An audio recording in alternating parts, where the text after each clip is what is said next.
मेरी धड़कन चमकेगी मेरी चौखट, महकेगा मेरा आंगन। मैं अपने बुजुर्गों के ख्वाबों की निशानी हूँ। मैं पाकिस्तानी हूँ, मैं पाकिस्तानी हूँ।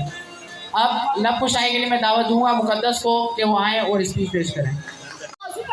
लब कुशाई करने का मौका दिया गया है, वो है गाइड तेरी कौम की पहचान खो गई।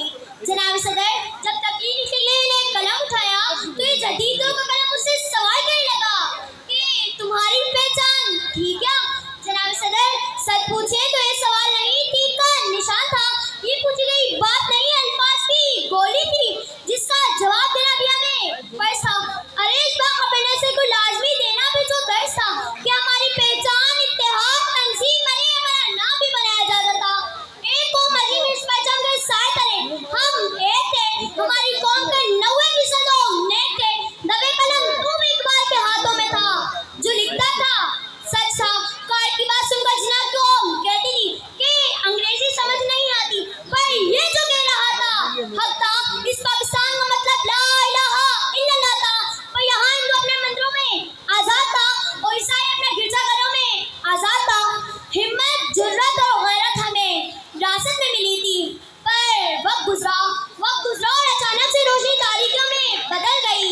दबे कलम तू भी बिका और ज़बानें भी खरीद ली गई। हमने अपनी दानाई वाली पहचान खोई जब अपनी गलतियों से बांग्लादेश बनाया। हमने अपनी जुर्रत वाली पहचान खोई जब इस सरजमीन बातिल कोता का इस्तेमाल का अड्डा बनाया। हमने अपनी गैरत वाली पहचान खोई जब आफिया सिद्दीका को दुश्मनों के हवाले कर दिया। और हमने अपनी पहचान तो क्या ला इलाहा इल्लल्लाह वाला मकसद तक खो दिया जब सुन्नी शिया और देवबंदी के नारे लगाकर एक दूसरे को मारने शुरू कर दिया। जब इस शख्सियत का कत्ल आम किया, हमने अपनी पहचान खोई। नजरिया खो गया, वो सोच खो गई। नजरिया खो गया, वो सोच खो गई। जाग चुकी थी जो आज कौम सो गई। नारों